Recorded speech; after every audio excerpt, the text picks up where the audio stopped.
Selamat pagi. Assalamualaikum Pak Mitondo, apa kabar hari ini? Waalaikumsalam warahmatullahi wabarakatuh. Luar biasa Pak Lala. Tetap semangat Pak ya, walaupun kita Sabtu-Sabtu, kita tetap sharing knowledge kita ke rekan-rekan Pertahabi semua. Ya betul Pak Lala, kita hari Sabtu meluangkan waktu untuk menimba ilmu, sharing pengalaman, karena mindset kita mestinya sudah benar, orang pembelajar Pak Lala. Siap. Ya. Untuk itu, kami persilahkan Pak Mitondo untuk mempresentasikan materinya.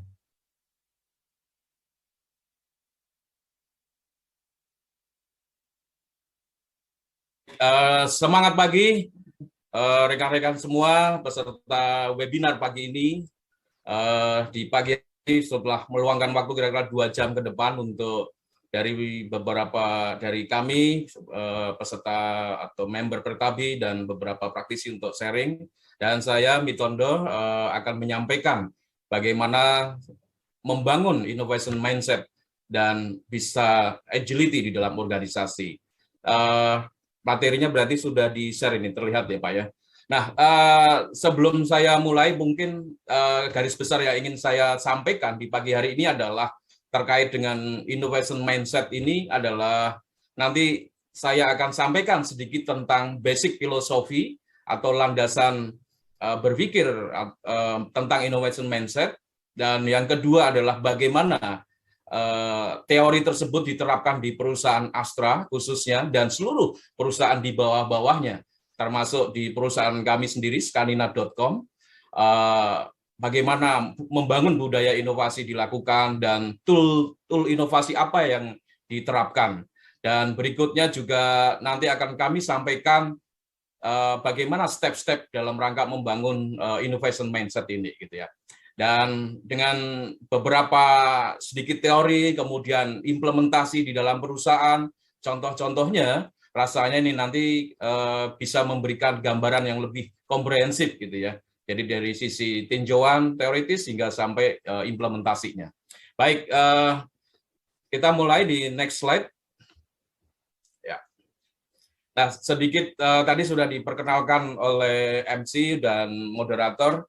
Pak Lala, ini adalah profil singkat atas diri saya, Mitondo, bahwa saya berkarir di Astra Group lebih dari 10 tahun, dimulai dari United Tractor, dan di 4 tahun ini ada di lembaga pembiayaan SNF untuk alat berat, kemudian juga di Scan, di rental alat berat, dan juga di scanina.com sebagai heavy equipment marketplace gitu ya.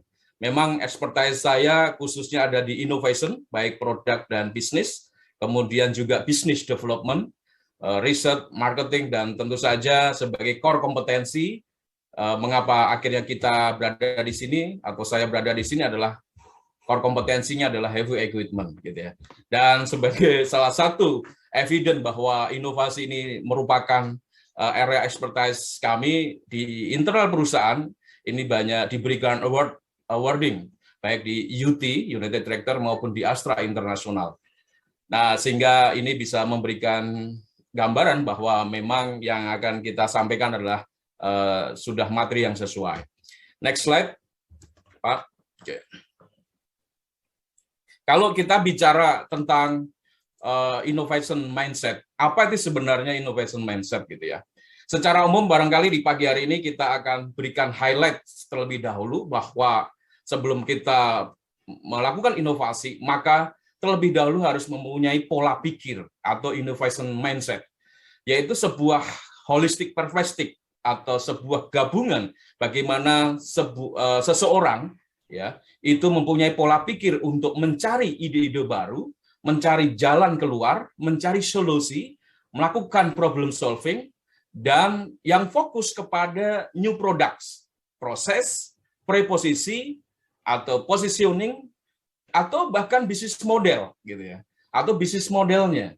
Dan juga tentu dari itu semua adalah mampu meng-create added value yang dapat dinikmati benefitnya ke customer, dan tentu saja adalah internal organisasi, dalam ini karyawan gitu ya. Jika kita lihat pergerakan, kalau kita sering terkait dengan innovation ini adalah hubungannya dengan teknologi yang terus berkembang. Tahun 1400 yang lalu teknologi misalkan tentang percetakan yang populer. Namun sekarang kalau kita lihat grafiknya itu pertumbuhannya luar biasa, akselerasi tumbuhnya luar biasa gitu ya. Bahkan dalam 10 tahun, 20 tahun terakhir banyak sekali teknologi baru yang muncul gitu. Dan itu semuanya berhubungan ke arah ke sini adalah selain teknologi adalah juga digital gitu ya. Bahkan kalau kita juga lihat sebuah buku ya Pak ya sebagai referensi, ini juga sangat bagus. Namanya bukunya adalah Homo Deus gitu ya. Jadi dikarang oleh Yuval Noah Harari gitu ya. Jadi di dalam buku ini juga diceritakan bahwa kalau dulu gitu Pak ya, Bapak Ibu semua, kalau dulu bahwa manusia itu bisa survive itu karena mempunyai apa? Mempunyai kesaktian katalah gitu, kesaktian tingkat dewa. Gitu ya. Banyak kita lihat di zaman dulu gitu ya mitos-mitos yang mensejajarkan manusia dengan dewa gitu ya. Yang punya kesaktian, yang punya modal, yang punya kebebasan gitu ya. Zaman dulu begitu.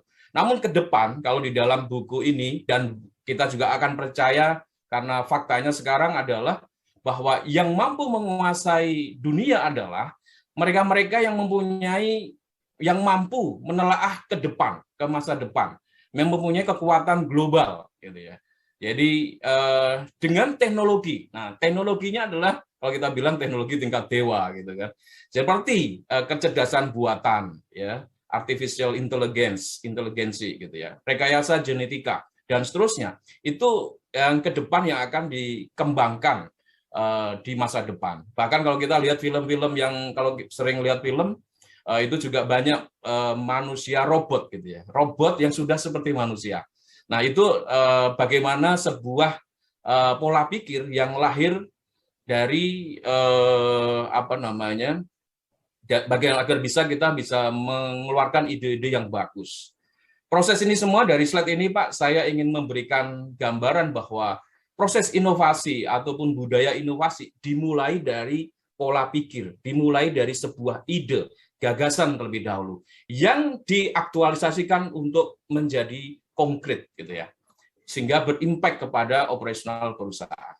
Nah, berikutnya kalau kita dilihat di slide berikutnya Pak, ya di slide berikutnya bisa kita lihat bahwa seiring dengan perkembangan zaman gitu ya, membuktikan bahwa dulu perusahaan-perusahaan yang berjaya di tahun 2000-an ke bawah barangkali atau tahun 90-an adalah perusahaan kita kenal seperti GE, kemudian ada Exxon, ada juga Citibank dan lain-lain gitu ya. Dan mereka sifatnya adalah keukuran gini, kapasitas asetnya itu dilihat dari physical asset, building, bangunan, tanah, maupun resources yang lain.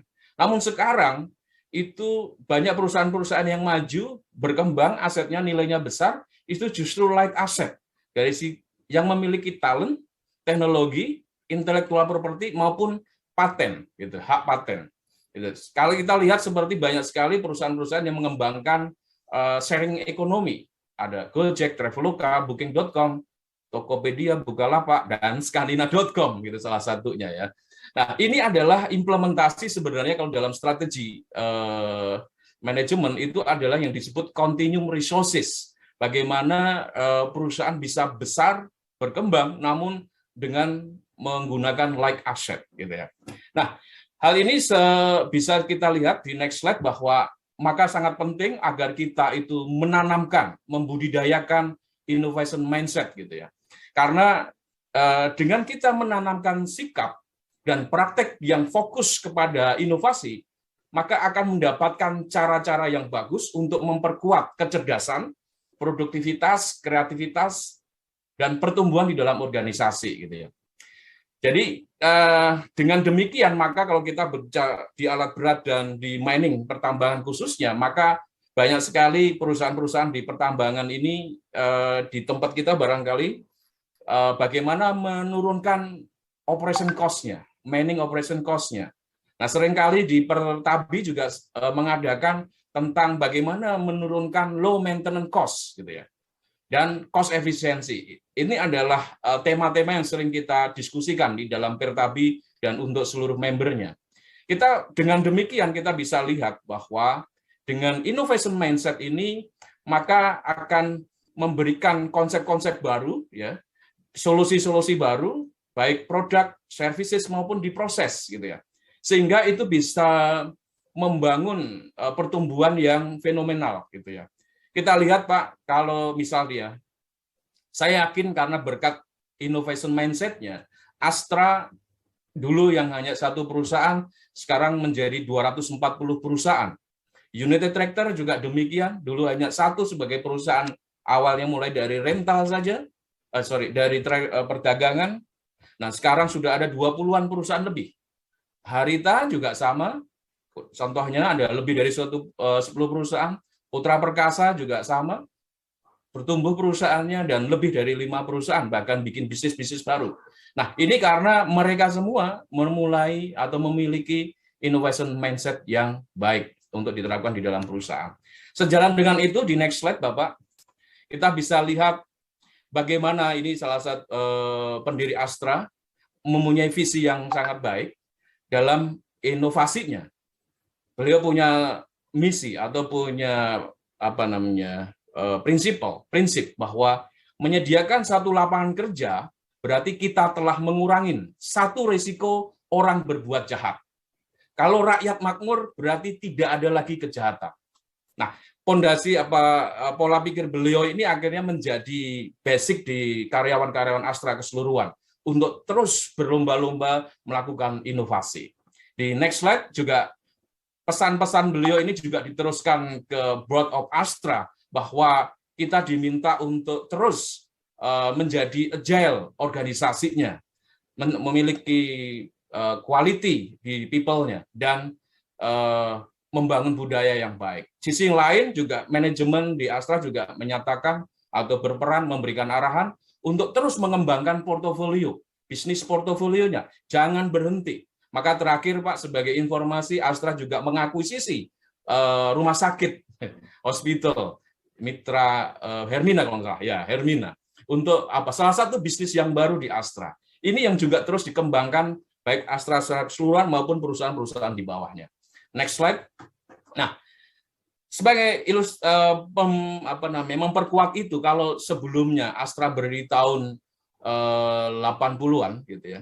Tahun 80 gitu ya. Sebelum tahun 80 bisnisnya Pak William hanya jualan limun ya.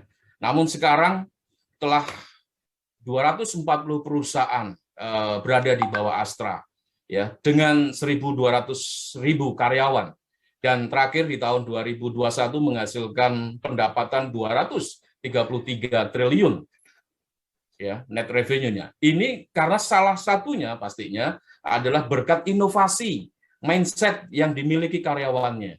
Sehingga kita lihat di kolom di bawah ini telah ada 11 juta proyek-proyek inovasi yang dijalankan di seluruh perusahaan Astra dari sejarah perjalanan Astra berdiri. Next slide.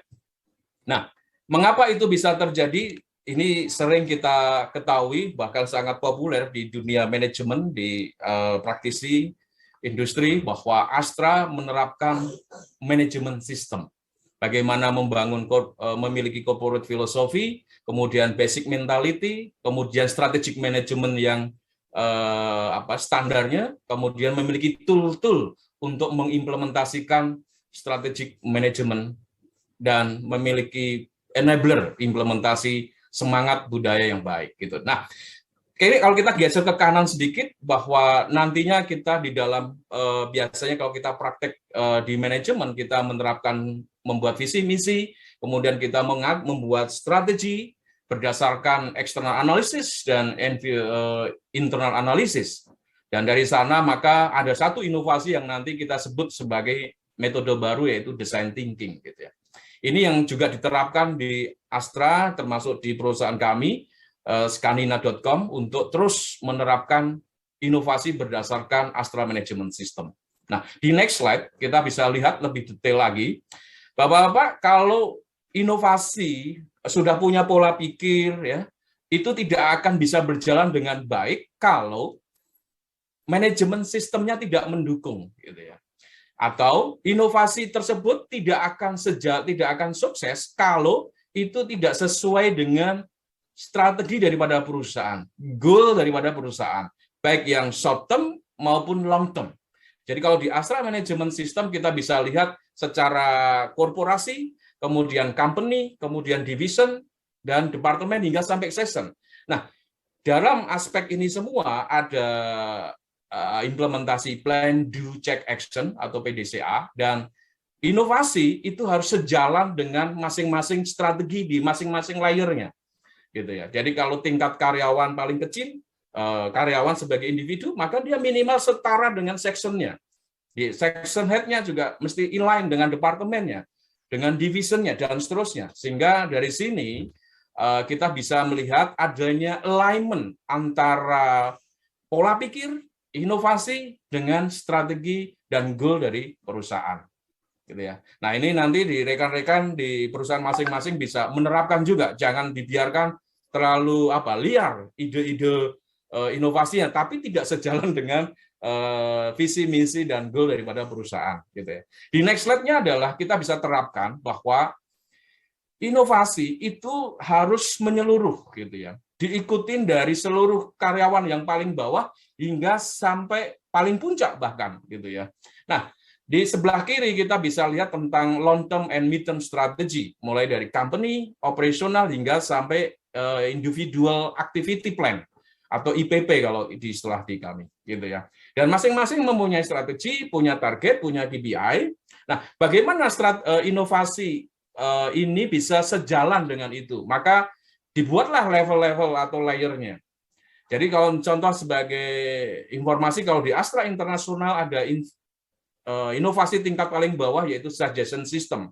Kemudian naik di atasnya level section head atau departemen ada QCC, Quality Control Circle. Kemudian di level di atasnya ada QCP, Quality Control Process. Kemudian ada BPI dan VCI, Business Performance Improvement maupun Value Chain Innovation.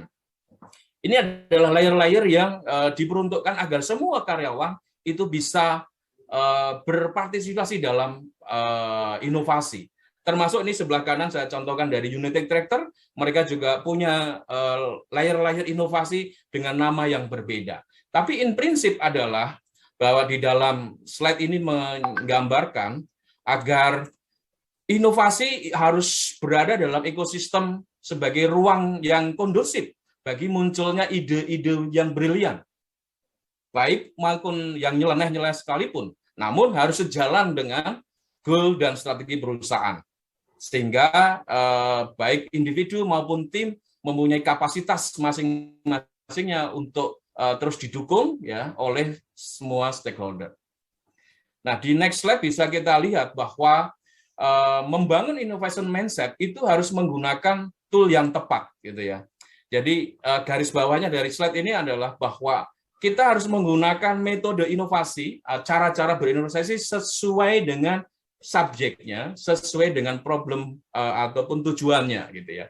Dan salah satu yang ingin saya highlight di sini adalah bagi inovasi umumnya adalah yang kalau sekarang trennya adalah yang menggunakan teknologi digital khususnya, ya, teknologi digital, karena trennya adalah ke arah sana. Sehingga materi ini atau slide ini adalah seiring dengan perubahan yang ada, penggunaan teknologi digital, baik Internet of Things, Big Data Analysis, kemudian Artificial Intelligence, RPA atau robotik, kemudian clouds, ya, dan lainnya. Ini juga telah diterapkan di perusahaan finansial, khususnya di SNF juga menerapkan, salah satunya adalah RPA atau Robotic Process Automation. Gitu. Nah, penggunaan metode yang tepat ini juga nanti akan menentukan keberhasilan inovasi yang akan dilakukan. Nah, di next slide akan saya ceritakan lebih detail. Banyak tool yang dipakai untuk melakukan inovasi. Ya, jadi kalau di sini misalkan ada Deming ID atau DMAIC gitu ya. Kemudian juga ada yang paling terkenal biasanya adalah 8-step improvement, ya, 8 langkah inovasi atau improvement. Kemudian juga ada dari sisi DMI-DV, atau Six Sigma kalau kita kenal. Kemudian ada juga metode lain TRIS. Kemudian juga ada yang terbaru yang ini sedang digalakkan di tempat kami, Pak, yaitu design thinking. Ya, dan ini semua kalau kita lihat dari SIPOK itu sebenarnya implementasi dari plan, do, check, action, masing-masing langkah itu, gitu ya. Nah, sehingga dari sini kalau kita memilih tool yang tepat, ya, memilih tool yang tepat itu bisa menghasilkan output yang sesuai dengan permasalahan yang ada, gitu. Satu slide lagi adalah bagaimana, next slide, adalah bagaimana inovasi ini digulirkan mulai dari awal, yaitu design thinking sebelum bisnis itu baru, sebelum bisnis baru itu ada, kemudian diciptakan improvement sesuai dengan setelah bisnis itu ada, gitu ya. Dan di next slide, ini juga satu cycle bagaimana inovasi yang lincah, gitu, yang agile innovation, mulai dari design thinking hingga membuat bisnis model canvas kalau kita bisnis baru atau meredefine, kemudian melakukan scale up-nya untuk bisnis yang lebih besar lagi, gitu ya. Di next slide, ini adalah 6 langkah bagaimana kita membangun innovation mindset di bisnis kita. Pertama, seperti yang di depan tadi adalah mesti ada meletakkan strategi inovasi itu di dalam strategi perusahaan. Yang kedua, perlu ada komite inovasi, ya. Perlu ada komite inovasi mulai dari director hingga sampai ke bawah. Ada tim-tim yang terlibat di dalam situ. Bahkan perlu ada yang namanya PIC khusus untuk sebagai agent untuk menggalakkan inovasi. Kemudian juga mesti open mind, ya, dan mesti kreatif, gitu ya.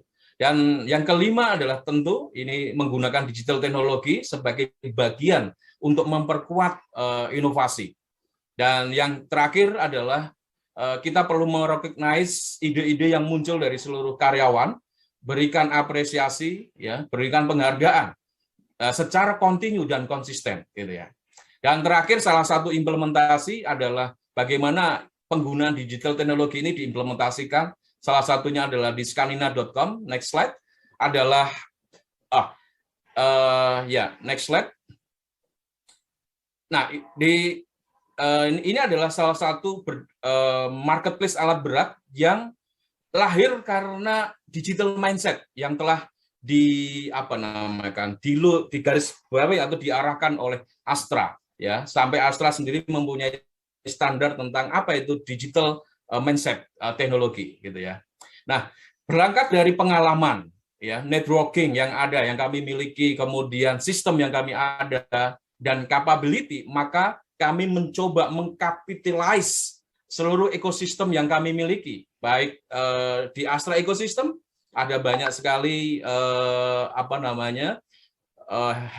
heavy equipment distributor, ya, dealer. Kemudian juga ada Astra kontraktor, ada PAMA, KPP, UTSG, dan seterusnya. Ada logistik provider. Dan juga di luar Astra ada distributor alat berat, kemudian ada kontraktor, dan lain. Ini coba kami capitalize, bangun sistemnya, untuk kami menyediakan platform marketplace untuk jual beli alat berat, rental, services, spare part, dan lain, untuk user. Dan alhamdulillah di next click. Di next klik, ya, per September kemarin telah kurang lebih ada 3.000 visitor per bulannya. Jadi 3.000 visitor per bulan berkunjung ke website dan telah terjual misalnya 41 unit alat berat yang menghasilkan 34 miliar. Nah, next slide. Kira-kira demikian, Pak, materi singkat kami tentang bagaimana membangun innovation mindset, dimulai dari filosofi, pengertian, kemudian implementasi di Astra, termasuk di perusahaan kami sendiri, scanina.com. Terima kasih atas perhatiannya. Nanti kita lanjutkan di sesi diskusi. Selamat pagi. Oke, terima kasih banyak Pak Mitoldo, sangat luar biasa ya materinya mengenai inovasi ini. Jadi kalau kita bisa rangkum bahwa inovasi itu sebenarnya lahir dari pola pikir, sehingga bisa menciptakan inovasi-inovasi yang brilian, yang efektif dan juga tentunya inline dengan strategik perusahaan. Seperti itu. Oke. Untuk pemateri kedua